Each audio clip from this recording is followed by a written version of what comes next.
When we see pressures building in these 40 markets, we just can't ignore it, and we're not going to wait for a safety problem to truly manifest itself when the early indicators are telling us we can take action today to prevent, things from deteriorating. I am worried about coming home. Boston's Logan Airport is filled with anxious travelers after the FAA announced that airlines must slash flights by 10% in 40 high-volume markets. Logan joins Phoenix, Atlanta, and all 3 major New York City airports, all expected to see hundreds of delays and cancellations throughout the coming days. According to the FAA, the reductions would start tomorrow at 4% and raise to 10% by next week. We are starting to see some evidence that fatigue is building in the system in ways that we feel we need to work towards relieving some of that pressure. They need to figure their stuff out. They need to figure their stuff out. Sean Horton is headed to Tampa to watch the Pats take on the Buccaneers. He's already making plans in case he can't make it home Monday. Enjoy the sun. Maybe get a bartending job, depending on how long I'm there for. Massport confirming they do anticipate delays and cancellations, adding, quote, "Our federal partners have continued to come to work admirably under challenging circumstances, and we remain in close communication with them as well as with our airline partners to minimize disruptions and keep passengers informed." But with no end to the government shutdown in sight, passengers are wondering what this means for the holidays. I live in Atlanta, busiest airport. I have kids traveling from New York, D.C., and Boston for Thanksgiving. I'm just hoping for safety, first of all, and timeliness.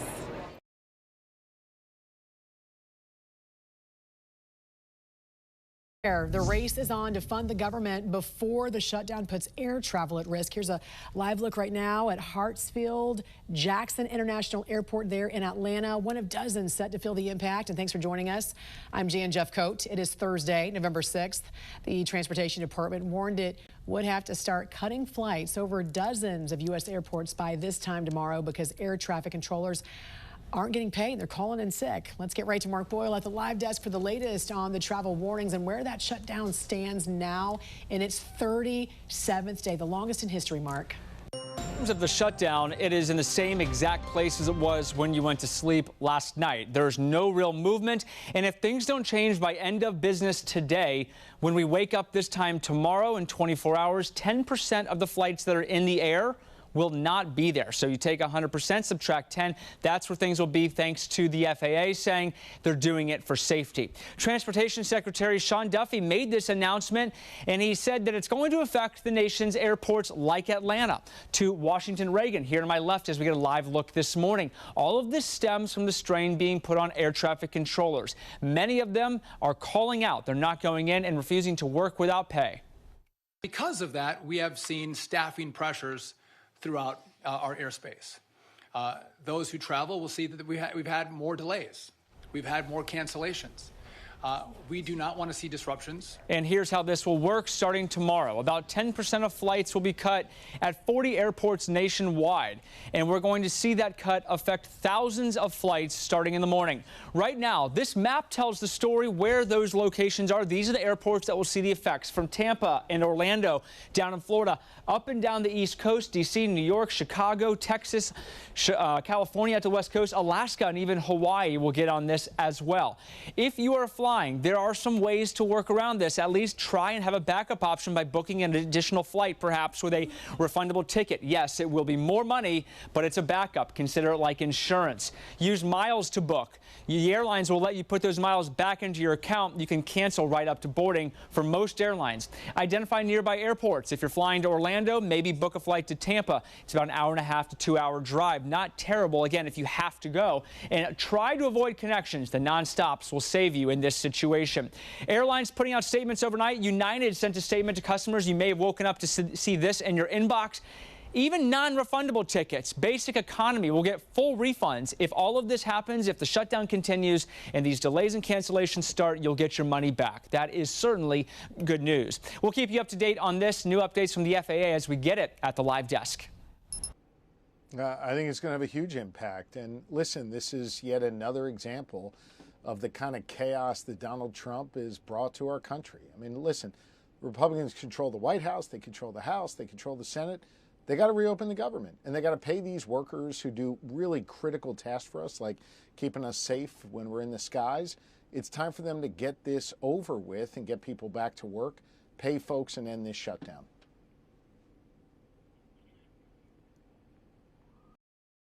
The impact here will be huge for the American traveler. The FAA says it will cut about 10% of flights at 40 major airports starting tomorrow.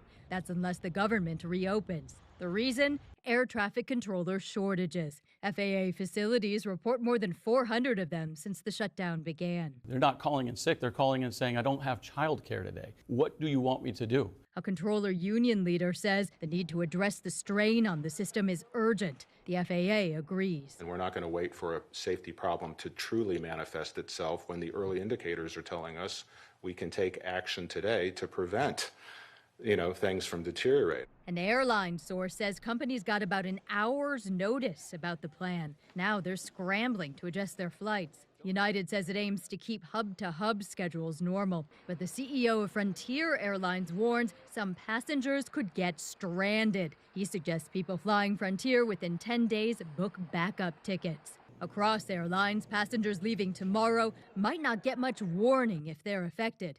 That's because the FAA initially declined to name the impacted airports. What the FAA is talking about here is equivalent to canceling about 4,500 flights a day. By my math, that's about 30% worse than the worst day for flight cancellations in the last year. I'm Amy Kiley reporting. In this church basement, an assembly line of volunteers prepares plates destined for the airport. They're going to work every day.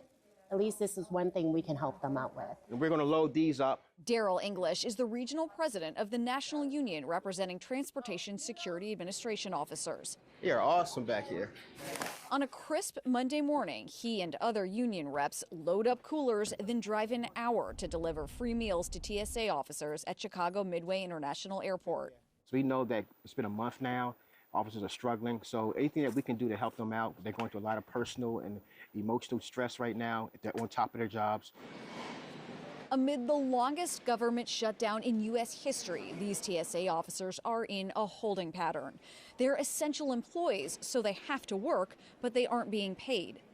In Houston this week, a major jam at security. Lines lasted up to 3 hours as some TSA employees called out sick. Top leaders in Washington blame each other. As every day goes by, I think the problem is going to only get worse, not better.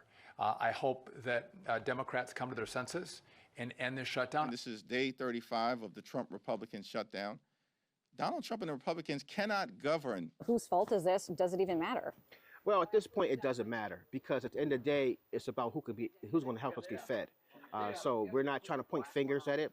We're just trying to bring people together. I felt like I was pushed into a corner. Roxy Knightley was a TSA officer until Friday, when she says she resigned. I tried to push through for as long as I could, but my lease is literally about to end within the next 2 weeks. And landlords require 2 pay stubs. I do not have 2 recent pay stubs. Now, Roxy is moving out of state to live with a friend. I kind of feel a little bit lost, to be honest with you, because I did, intend to continue working as a transportation security officer. It definitely was not an easy decision for me to have to make. It breaks my heart that it's come to this. So what can travelers expect in the coming days, Pete? Not an easy go at it. Supporters say this is about safety, but the critics here are underscoring this and asking, is this about political leverage? Because millions of travelers woke up to emails overnight from airlines warning about possible changes to their flight. This is now the most direct consequence the government shutdown has had on air travel. Airlines caught so flat-footed, really blindsided by this new directive from the Trump administration. I'm told carriers were given less than an hour's notice that the FAA would order flight reductions nationwide by tomorrow morning. Here is the reasoning from the Trump administration. Air traffic controllers just got their new zero pay stub, the second of this government shutdown. Transportation Secretary Sean Duffy says that puts stress in the national airspace system, and it's reached the point where it's no longer safe to operate at full capacity. Here is the new directive broken down. If there's no deal to reopen the government, the FAA will reduce flights by roughly 10% at 40 of the country's biggest airports. An FAA source tells me the list is expected to include what are known as the Core 30 airports. Those are the busiest, most operationally critical airports nationwide. FAA Administrator Brian Bedford says the new policy was guided by safety reports from pilots, not air traffic controllers, that these reductions are intended to protect. Controllers tell me there's a lot of confusion right now among their ranks about how exactly this will be implemented. Also a lot of confusion from the airlines, which are now scrambling to adjust their schedules. All 4 major U.S. airlines say they're complying with this directive. They're giving passengers some outs here, some waivers to change their flights free of charge. And then there's this reaction from Frontier Airlines CEO Barry Biffle. He called the directive unsustainable, saying, quote, "You cannot run the national airspace system like this. This is not how a modern aviation system functions." And he even suggested travelers consider booking a backup ticket on a different airline. Totally unprecedented. You have to put this into context, though. The U.S. handles about 45,000 flights a day. 10% reduction of that number is worse than the worst day for cancellations of the past year. Every day until the shutdown ends. This is not a small tweak. Aviation's a multi-billion-dollar industry, and when you slow the system, you slow commerce, travel, supply chains nationwide. The clock is really ticking now.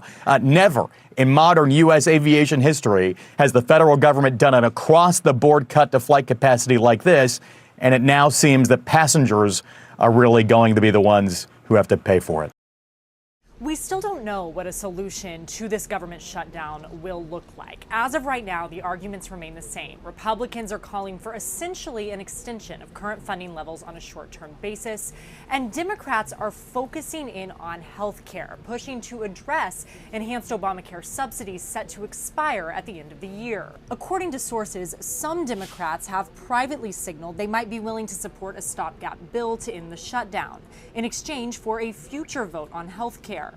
Negotiations, though, are still ongoing, and others in the party are ramping up pressure to not yield without a real healthcare victory. Meanwhile, President Donald Trump continues to pressure Republicans to unilaterally end the lapse in funding by voting to end the Senate filibuster. That is not a likely solution, as GOP leadership have argued for keeping the filibuster in place, asserting that the 60-vote threshold is an important safeguard for them when Democrats are in the majority. Now, as this standstill continues, so does the impact. The FAA announced that it would reduce air traffic at a number of major airports on Friday unless the impasse ends before then.